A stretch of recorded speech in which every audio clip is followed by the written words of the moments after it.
चलो डिफरेंशिएशन में देखो आगे हम पढ़ते हैं। पहले हमने अभी क्या क्या पढ़े, डिफरेंशिएशन की प्रॉपर्टीज पढ़ी, चेन रूल पढ़ा हमने, है ना। और यू अपॉन वी लॉ पढ़ा, यूवी लॉ भी पढ़ा हमने। कांस्टेंट फंक्शन के साथ मल्टीप्लाई में हो, दो फंक्शन ऐड या सब्ट्रैक्ट कर रखे हो, तो इस तरह के पहले हमने प्रॉपर्टीज पढ़ी। इन सब के क्वेश्चंस भी किए लास्ट क्लास में। ये चेन रूल के एग्जांपल्स भी देखे और चेन रूल क्यों बोला जाता है ये भी सीखा। कुछ मैंने क्वेश्चंस भी दिए थे जो आसान है, सारे हो गए हमसे। अब देखो आज मैं डिफरेंशिएशन का आपको बताने वाला हूं कि डिफरेंशिएशन का जैसे हम फिजिकल मीनिंग तो जानते हैं, rate of change in y with respect to x when changes are very small. ये तो हमने जब डिफरेंशिएशन की स्टार्टिंग की थी तो मैंने आपको बताया कि भाई डिफरेंशिएशन का एक्चुअल में ज्योमेट्रिकल मीनिंग क्या है, मतलब ये यूज क्यों होता है। तो कहीं पे भी रेट ऑफ चेंज अगर है, क्या है, रेट ऑफ चेंज है, तो वहां पे क्या होगा, डिफरेंशिएशन यूज होगा। तो फिजिकल मीनिंग डिफरेंशिएशन क्या होता है, rate of change in y with respect to x when changes are very small. अब एक और इंपॉर्टेंट मीनिंग है, वो क्या है अपना, ज्योमेट्रिकल मीनिंग। तो ये ज्योमेट्रिकल मीनिंग क्या होता है। ज्योमेट्रिकल मीनिंग में मान लो हम एक ग्राफ ले लेते हैं इस तरह से, किसी फंक्शन का ग्राफ ले लिया। अब इस ग्राफ पे एक पॉइंट लिया ए जो कि है x1 पे, एक पॉइंट लिया b जो कि है x2 पे। x1 के कॉरस्पॉन्डिंग जो y आया मान लो y1 आया, x2 के कॉरस्पॉन्डिंग जो y आया क्या आया, y2 आया। अब देखो ए से बी को मिलाने वाली लाइन को मिला दिया और इसको थोड़ा सा आगे तक एक्सटेंड भी कर दिया जो कि एक्स एक्सिस को यहाँ पे क्रॉस कर रही है, ठीक है। अब अगर मैं इस लेंथ की बात करूं तो ये लेंथ कितनी हो जाएगी, y2 में से y1 को सब्ट्रैक्ट कर देंगे तो ये लेंथ कितनी आ गई, y2 माइनस y1। और ये जो लेंथ है ये यहां से यहां तक x2 है, ये x1 है, तो ये कितनी हो गई, x2 माइनस x1 हो गई। लाइन जो ए बी है, अगर मान लो ये एंगल थीटा बना रही है, ये देखो एंगल 90 डिग्री है, ये एंगल थीटा है, तो इसको एक्सटेंड करेंगे तो यहाँ पे भी ये एंगल क्या बनाएगी, थीटा बनाएगी। ए बी का टेन थीटा की वैल्यू अगर देखें तो वो कितनी आती है, y2 minus y one upon में x2 माइनस x1, या फिर delta y upon delta x। कोई भी लाइन अगर किसी भी x एक्सिस के, पॉजिटिव x एक्सिस के साथ थीटा एंगल बनाती है तो उस थीटा का टेन क्या कहलाता है, स्लोप ऑफ लाइन कहलाता है। तो यहाँ पे टेन थीटा क्या हो गया अपना, y2 माइनस वाई वन अपन x2 माइनस x2 का रेशो क्या, टेन थीटा। तो टेन थीटा को अपन क्या बोल देंगे, slope of line A B. तो ये जो a से b वाली लाइन है इसका क्या हो गया, वो स्लोप हो गया। अब अगर अपन डेल्टा y को बहुत छोटा लें और डेल्टा x को भी क्या लें, बहुत छोटा लें, बहुत छोटा कितना, टेंडिंग टू जीरो, इसको क्या बोलते हैं, टेंडिंग टू जीरो। जब डेल्टा एक्स बहुत ज्यादा छोटा हो तो उस केस में देखो ये जो गैप है बहुत छोटा हो जाएगा, तो यहाँ पे एक छोटा सा dx का टुकड़ा आ गया, उस dx के टुकड़े के कॉरस्पॉन्डिंग dy का क्या आ जाएगा, टुकड़ा आ जाएगा। तो ये dy और dx, यहाँ पे अगर मैं इस ग्राफ को जूम करूं छोटे से उस पार्ट को, तो ये dy हो गया और ये क्या हो गया, dx, और ये थीटा हो गया। अब अगर मैं इस लाइन को एक्सटेंड करूं तो ये x एक्सिस पे कोई मान लो थीटा एंगल बना रही है, ये जो ए बी लाइन है अब यहां से यहां तक आई है, तो इस केस के लिए जब dx बहुत स्मॉल है और dy भी बहुत स्मॉल है, तो ये जो लाइन है वो इस ग्राफ का क्या हो जाएगा, टेंजेंट हो जाएगा, है ना।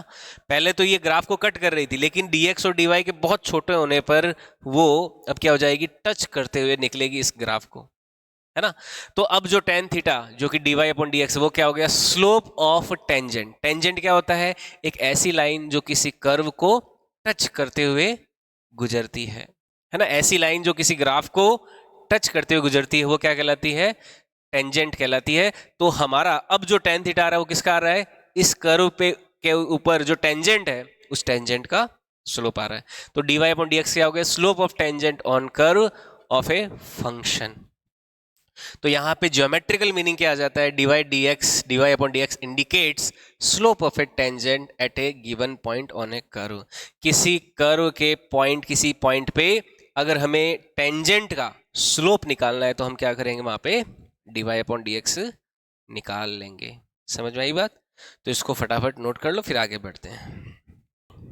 यहां से आगे बढ़ते हैं अब। तो डिफरेंशिएशन का फिजिकल मीनिंग और geometrical meaning. Physical meaning rate of change, geometrical meaning slope of tangent on A curve. ये दोनों बातें एकदम दिमाग में याद रखना हमेशा, क्योंकि फिजिक्स में जहां जहां डिफरेंशिएशन आएगा, जहां जहां रेट ऑफ चेंज होगी, ये दोनों बातें एक साथ यूज होगी, तो हम क्वेश्चंस करने में हमें बड़ी हेल्प मिलेगी। ठीक है। ज्योमेट्रिकल मीनिंग क्या? स्लोप ऑफ किसका? टेंजेंट का। टेंजेंट क्या होता है? जो एकदम टच करते हुए गुजरने वाली लाइन, उसका स्लोप, वो होता है dy अपॉन dx। या फिर rate of change in y with respect to x when changes are very small. ठीक है। अब देखो कुछ क्वेश्चंस करते हैं डिफरेंशिएशन के, जैसे ये जो रेट ऑफ चेंज वाले क्वेश्चंस है ना, ऐसे कोई क्वेश्चंस ऐसे बहुत सारे किए जाते हैं। जैसे मान लो आपने गुब्बारा फुलाया होगा बचपन में, ऐसे अभी भी फुलाते होंगे कभी कभी, बर्थडे हो तो किसी का, है ना। गुब्बारा कैसा होता है? स्फेयर जैसा होता है। तो सवाल क्या है कि मान लो आप इस गुब्बारे के अंदर जो हवा भर रहे हो, फूंक जो दे रहे हो, वो जो रेट, जिस रेट से फूंक दे रहे हो, वो है जो हवा का वॉल्यूम जिस रेट से अंदर जा रहा है, वो दे रखा है मान लो आपको 10 मीटर क्यूब पर सेकेंड। किस रेट से हवा अंदर दे रहे हो? 10 मीटर क्यूब पर सेकेंड। तो बताओ कि इसका जो रेडियस में चेंज होगा, मान लो किसी समय रेडियस इसकी आर है, आर बराबर मान लो 5 सेंटीमीटर हो किसी समय, या फिर 5 मीटर हो, उस समय उसकी रेडियस में रेट ऑफ चेंज क्या होगी टाइम के साथ? सवाल क्या है? If A balloon, A spherical balloon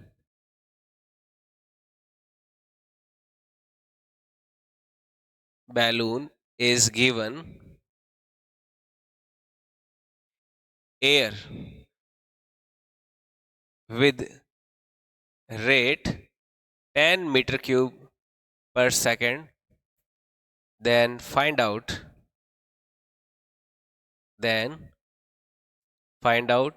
its rate of change in radius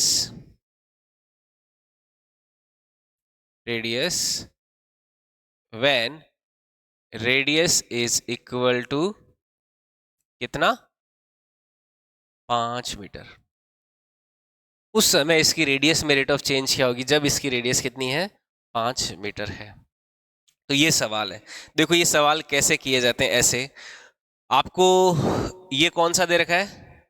volume में रेट ऑफ चेंज दे रखा है। मीटर क्यूब किसका यूनिट होता है? वॉल्यूम का। और नीचे सेकंड है तो क्या दे रखा है? टाइम। ठीक है।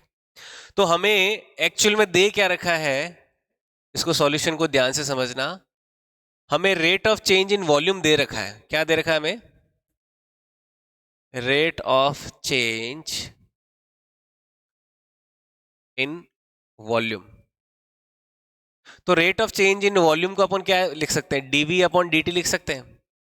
मान लो वॉल्यूम क्या होता है? वॉल्यूम कोई वी होता है, वी से इंडिकेट करते हैं उसको अगर, तो डीवी अपॉन डी कितना दे रखा है अपन को? 10 मीटर क्यूब पर सेकेंड दे रखा है। ये तो rate of change in volume दे रखा है। हमें पूछा है कि rate of change in radius, जब रेडियस कितनी है? 5 मीटर की। हमें निकालना है d r upon d t. क्या निकालना है? D r upon d t की वैल्यू निकालनी है कब? जब रेडियस कितनी है? 5 मीटर है ना। ये सवाल है। अब देखो किसी भी स्फेयर का जो वॉल्यूम है, स्फेयर के वॉल्यूम का फॉर्मूला पता है कितना होता है? 4/3 पाई आर क्यूब होता है।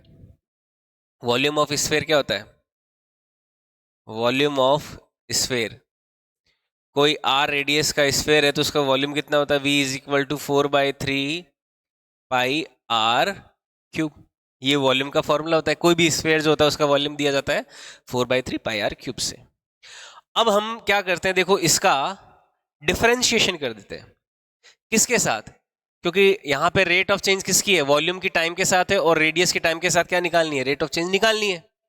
तो ये वॉल्यूम इधर रहा, ये रेडियस इधर रही, तो हम क्या करेंगे, इसका टाइम के साथ दोनों तरफ डिफरेंशिएशन करेंगे। यहां पे हम क्या करते हैं? डिफरेंशिएट करते हैं दोनों तरफ with respect to time, differentiating with respect to time both side. ध्यान से समझना, ये टाइम के साथ क्यों किया, क्योंकि हमें यहां पे रेट ऑफ चेंज कौन सी दे रखी है, टाइम के साथ वाली, और निकालनी भी कौन सी है, टाइम के साथ वाली ही निकालनी है ना। तो हम देखो इसका दोनों तरफ टाइम के साथ डिफरेंशिएशन करते हैं, तो इधर तो क्या आ गया, dv अपॉन dt आ गया। जैसे y का x के साथ करते हो तो क्या आता है, dy अपॉन dx ना। तो v का टाइम के साथ डिफरेंशिएशन क्या आ गया, dv upon dt is equal to 4/3 pi. ये तो क्या है, कांस्टेंट, कांस्टेंट को कुछ नहीं करते। अब r क्यूब का डिफरेंशिएशन क्या हो जाएगा, 3r² हो जाएगा। लेकिन यहां पे हम r का डिफरेंशिएशन टाइम के साथ कर रहे हैं, किसके साथ कर रहे हैं, हम r का डिफरेंशिएशन r के साथ करते तब तो इतना ही ठीक था, है ना। क्योंकि देखो आगे क्या आता है, dr अपॉन dr भी आता। अगर r का डिफरेंशिएशन r के साथ करते तो क्या आता, dr अपॉन dr आता। लेकिन यहाँ पे अपन dr अपॉन dr फिर वो कैंसिल हो जाता, तो 1 हो जाता, तो उसको लिखने की जरूरत नहीं पड़ती। लेकिन अभी हम क्या कर रहे हैं, r का डिफरेंशिएशन टाइम के साथ कर रहे हैं, तो यहाँ पे चेन रूल लगेगा ना भाई। r क्या है, टाइम का कोई फंक्शन ही तो है, r एक दूसरा फंक्शन है। तो पहले तो क्यूब फंक्शन का कर दिया तो कितना हो गया, 3r²। अब उस r का डिफरेंशिएशन का क्या करेंगे, मल्टीप्लाई नहीं करेंगे क्या, तो हम dr अपॉन dt का मल्टीप्लाई और करेंगे।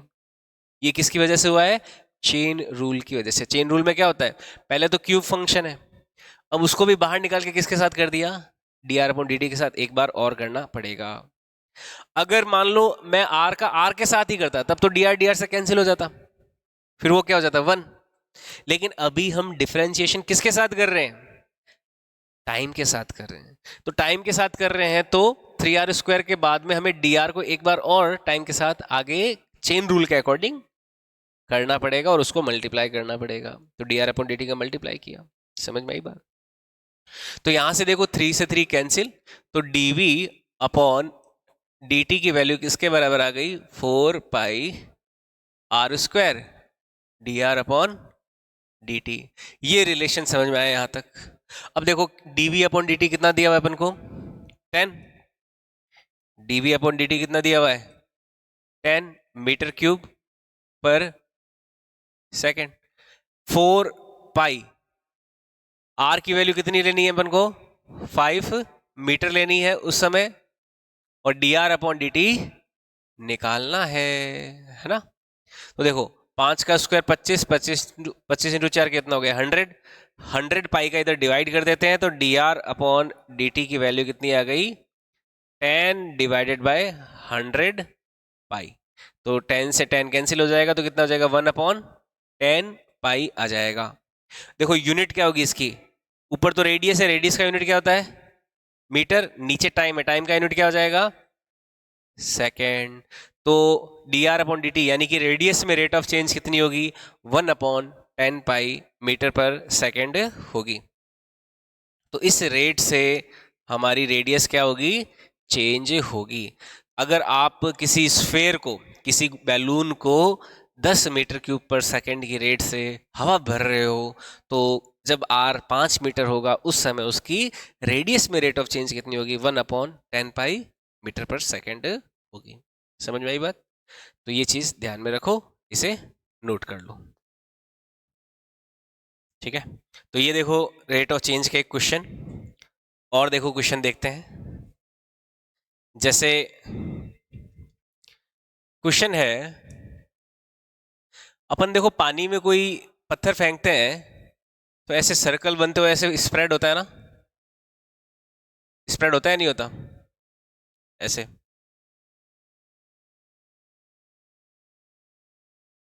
होता है। तो सवाल क्या है कि मान लो किसी समय,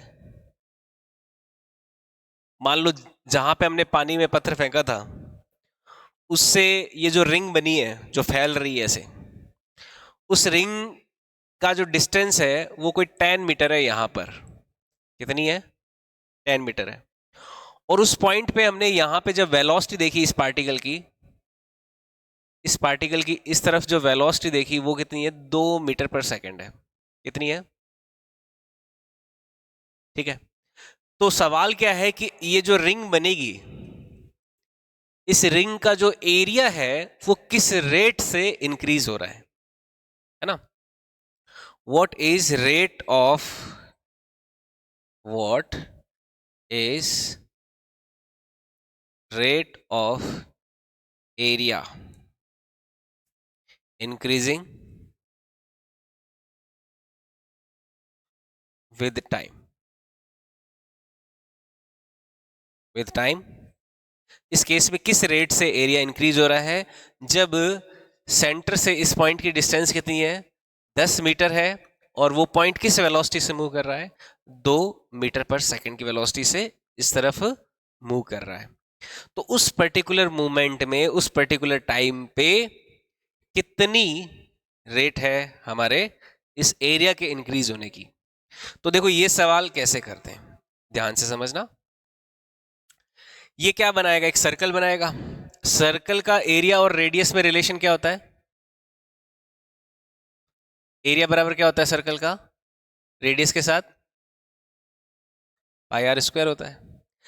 हमें इस पॉइंट पे देखो, इस पार्टिकल की जो वेलोसिटी दे रखी है वो क्या दे रखी है, 2 मीटर पर सेकेंड। तो अगर मैं इसको जनरली आर बोल दूं, ये क्या है अपनी आर है, तो ये पॉइंट किस रेट से आगे बढ़ रहा है, 2 मीटर पर सेकेंड से, यानी कि ये क्या दे रखा है अपन को, d r upon d t ही दे रखा है। यहां पे अपन को d r upon d t दे रखा है, d r upon d t कितना दे रखा है, 2 मीटर पर सेकेंड दे रखा है। और हमसे पूछा क्या है, एरिया का rate of increasing with time.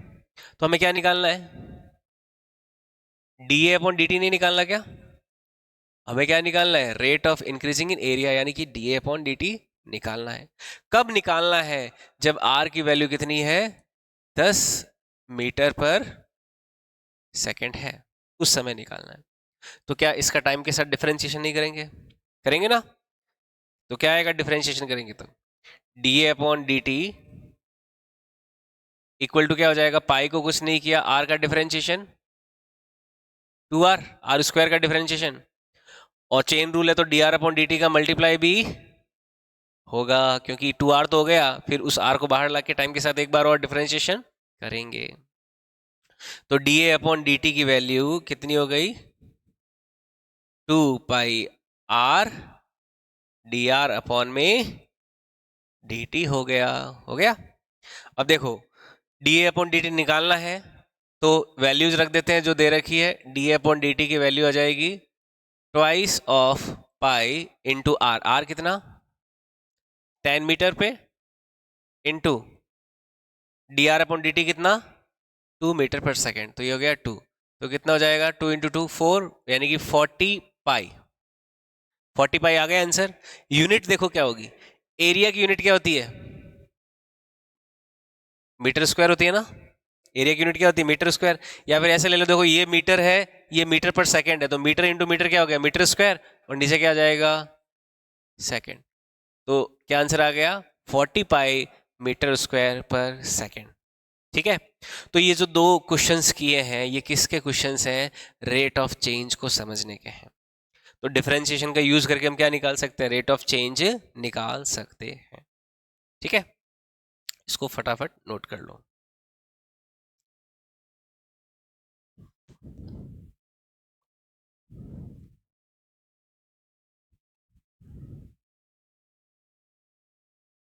देखो रेट ऑफ चेंज का एक सवाल और मैं आपको करवाता हूं। जैसे मान लो पानी में अपन पाइप से पानी भरते हैं ना, कभी कभी बाल्टी में, बाल्टी में अपन पाइप से पानी भरते हैं। जैसे ये मान लो पाइप है, इस पाइप से पानी आता है ऐसे, ये बाल्टी में भरते हैं। मान लो बाल्टी का जो रेडियस है, ये रेडियस है कोई इसका 5 मीटर। कितना रेडियस, 5 मीटर। जिस रेट से पानी भर रहे हैं वो रेट है मान लो 10 मीटर क्यूब पर सेकेंड। किस रेट से पानी इसके अंदर आ रहा है, 10 मीटर क्यूब रेट से पानी नीचे आ रहा है, इसके अंदर भर रहे हैं। अब पानी क्या होगा, इसमें पूरा भर जाएगा, बढ़ने लगेगा ना, भरेगा ना। देखो सवाल क्या है, सवाल ये है कि ये पानी का जो लेवल राइज हो रहा है, पानी का लेवल राइज जो हो रहा है वो किस रेट से होगा। मान लो ये h हाइट है इसकी, पानी का जो लेवल राइज होगा ना, तो किस रेट से पानी का लेवल इसमें राइज होगा, इस सिलेंड्रिकल बकेट में।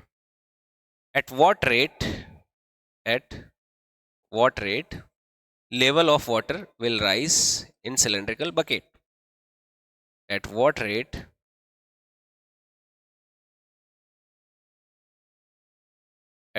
rate level of water will rise in cylindrical bucket।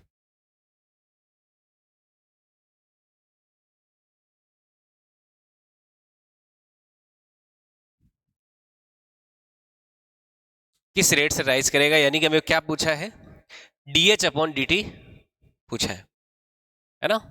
इस क्वेश्चन में हमें क्या पूछा गया, dH अपॉन dt पूछा गया है, तो ये निकालेंगे अपन,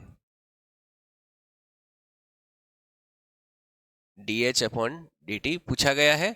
और दे क्या क्या रखा है वो भी ध्यान में रखो, इस सिलेंडर की रेडियस दे दी, और इस सिलेंडर में जो वॉल्यूम आ रहा है वो किस रेट से आ रहा है, 10 मीटर क्यूब पर सेकंड, यानी कि वॉल्यूम का रेट क्या है, dV अपॉन dt दे रखा है, dV अपॉन dt दे रखा है, पूछा क्या है, dH अपॉन dt पूछा है ना। सिलेंडर के वॉल्यूम का फॉर्मूला पता है, सिलेंडर का जो वॉल्यूम होता है V, वो कितना होता है, एरिया कितना बॉटम का, पाई आर स्क्वायर, और हाइट कितनी h, तो सिलेंडर का वॉल्यूम कैसे होता है, पाई आर स्क्वायर h होता है ना। ये क्या होता है, वॉल्यूम ऑफ सिलेंडर होता है, वॉल्यूम ऑफ सिलेंडर।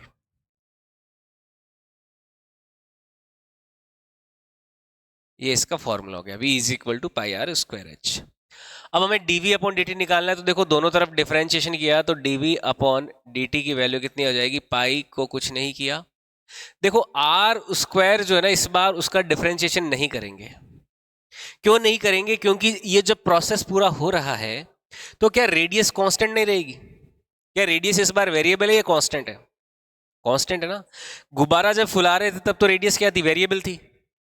पानी में जब पत्थर फेंका तो वो जब रिंग फैल रही थी तब भी रेडियस क्या थी, वेरिएबल थी। लेकिन यहां पे इस सिलेंडर में रेडियस क्या है, कांस्टेंट है या नहीं है। तो क्या इस पाई आर स्क्वायर में आर स्क्वायर को छेड़ेंगे, नहीं छेड़ेंगे ना, क्योंकि डिफरेंशिएशन तो किसका करते हैं, वेरिएबल का करते हैं, कांस्टेंट को तो कुछ नहीं करते। तो पाई आर स्क्वायर को कुछ नहीं करेंगे इस बार, किसका कर देंगे, क्योंकि हाइट वेरिएबल है, हाइट चेंज हो रही है ना, तो वो क्या हो जाएगा, d h upon d t हो जाएगा। समझ में आई बात।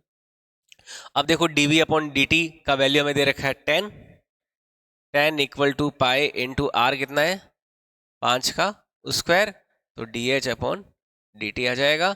ये आ जाएगा 10 is equal to pi times, ये हो जाएगा 25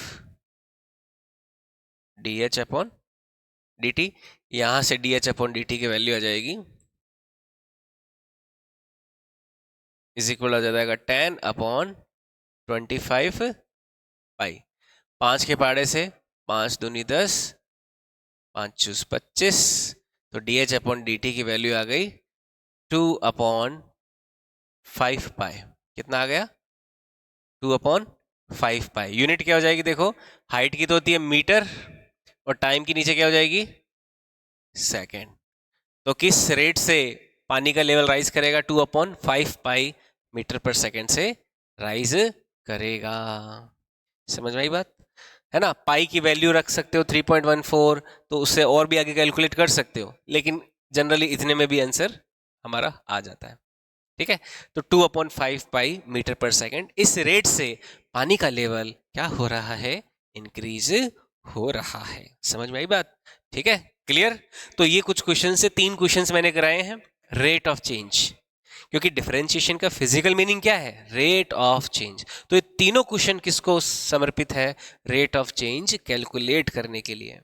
पहला क्वेश्चन गुब्बारे को फुलाया, दूसरा इस सर्कल को स्प्रेड किया, पानी में जब हम पत्थर फेंकते हैं। और तीसरा क्वेश्चन जिसमें कोई सिलेंड्रिकल बकेट है, उसका पानी का लेवल राइज कराया जब हम पानी उसमें किससे दे रहे हैं, पाइप के थ्रू दे रहे हैं। समझ में आई बात? तो ये रेट ऑफ चेंज के 3 क्वेश्चन है। आज के लिए इतना ही रखते हैं। यहां से आगे नेक्स्ट क्लास में डिफरेंशिएशन के और एप्लीकेशंस लेंगे। ये क्या है, एप्लीकेशंस ऑफ डिफरेंशिएशन है। इसमें आप ये जो यहाँ पे हेडिंग लिख लेना, एप्लीकेशंस ऑफ डिफरेंशिएशन। तो यहां तक पढ़ा था ना, तो यहाँ पे हेडिंग लिख लेना, application of differentiation, applications of differentiations. और इसमें जो पहला एप्लीकेशन है वो कौन सा पढ़ रहे हैं अपन, कैलकुलेटिंग रेट ऑफ चेंज। क्या पढ़ रहे हैं ये, calculating rate of change. Rate of change calculate करने के लिए हम क्या कर रहे हैं, डिफरेंशिएशन का यूज कर रहे हैं। उसमें मैंने 3 न्यूमेरिकल यहाँ पे आपको करवाए। समझ में आया बात? ठीक है, तो ये नोट कर लेना। आज के लिए अपन इतना ही रखते हैं। ओके।